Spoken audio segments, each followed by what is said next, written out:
Sir, waste Asia में जो ongoing escalation चल रही है उसके चलते सर ग्लोबल फाइनेंशियल मार्केट्स में एक वोलेटिलिटी देखी जा रही है और भारत में भी सर शार्प इरोजन देखा गया है इन्वेस्टर वेल्थ में।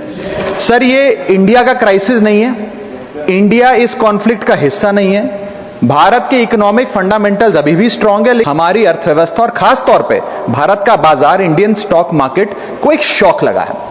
सर, मैं बताना चाहूंगा कि 28 फरवरी जब पहली बार ये युद्ध शुरू हुआ, पहला एक्ट ऑफ अग्रेशन किया गया, तब से लेकर 23 फरवरी दैट इज यस्टरडे लगभग 48 लाख करोड़ रुपीस भारत के इन्वेस्टर्स के इरोड हो गए, मार्केट से गायब हो गए, शून्य हो गए।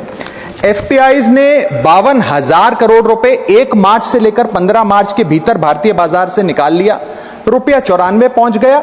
ये तमाम चीजें एक रूटीन करेक्शन नहीं है सर, ये कॉन्फ्लिक्ट ड्रिवन शॉक। मेरी चिंता है सर कि भारत में लगभग 13.5 करोड़ इन्वेस्टर्स हैं जो लगभग 21 करोड़ डीमैट अकाउंट्स के माध्यम से निवेश करते हैं और खास तौर पे इस वर्ग में SIP investor, first time retail participant, salaried middle class और रिटायरीज जो लॉन्ग टर्म सेविंग्स के लिए निवेश करते हैं, उनकी चिंता है जो मैं सदन में व्यक्त करना चाहता हूं। सर, वेस्ट एशिया की जो जंग है वो हमारी जंग नहीं है, लेकिन उसके शौक भारतीय बाजार में देखे गए। It is a black swan event because it has been triggered suddenly, externally, and it is unrelated to the underlying Indian economic fundamentals. But sir, Bharat may not be failing, but India is certainly being hit by this shock. और मेरा सरकार से ये अनुरोध रहेगा that the government, when they encourage citizens to enter the global markets or the capital markets in particular, the government cannot disappear when external shocks hit the household wealth. इसीलिए मैं अनुरोध करता हूं कि कुछ रिलीफ भारत के इन्वेस्टर को सरकार द्वारा दिया जाए। पहला रिलीफ जो हो सकता है सर वो ये है कि रिटेल इन्वेस्टर को टारगेटेड रिलीफ दिया जाए। आज जब भारत का कोई इन्वेस्टर बाजार में शेयर खरीदता है, रिटेल इन्वेस्टर, तो उसे ब्रोकरेज, एसटीटी, एक्सचेंज चार्जेस, इस सर्विस चार्ज पर जीएसटी और स्टैंप ड्यूटी देना पड़ता है और ये सब जूझने के बाद यदि मुनाफा होता है तो 20% short term capital gain tax और 12.5% long term capital gain tax लगता है। अगर कोई लिमिटेड ट्रांजैक्शन कॉस्ट पे रिलीफ सरकार दे तो इन्वेस्टर सेंटिमेंट बूस्ट हो सकता है। I am not asking for market populism sir, I am asking for targeted investor protection.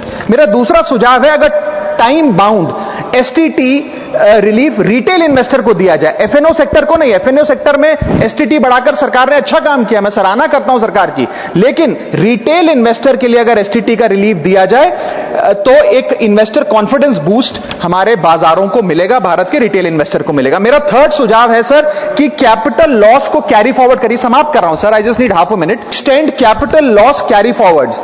आज भारत का इनकम टैक्स जो लॉसेज होते हैं बाजार में, उन्हें 8 साल तक कैरी फॉरवर्ड करने की अनुमति देता है, इसे बढ़ाकर 12 से 15 किया जाए इस क्राइसिस विंडो में जो लॉस बुक हो रहा है। Sir, I am just finishing sir, special crisis period tax treatment, one time relaxation for retail tax payer for this notified stress period. And sir, finally my suggestion is कि लो friction rebalancing अगर portfolio में mutual fund investor करता है, मान लीजिए वो equity से date fund की ओर जाना चाहता है इस सेबी नोटिफाइड स्ट्रेस पीरियड में, तो उसे इसकी अनुमति मिलनी चाहिए with very limited expense ratio. And lastly, the government must emphasise on strong public communication. हमारा बाजार, आरबीआई, सेबी, एक्सचेंजेस, वित्त मंत्रालय भारत की मैक्रो स्टेबिलिटी और एनर्जी प्रिपेयर्डनेस पे जनता से बात करें। In conclusion, permit me to say that India's fundamentals are strong. What needs strengthening is the policy shield that surrounds our investors, because this is not a war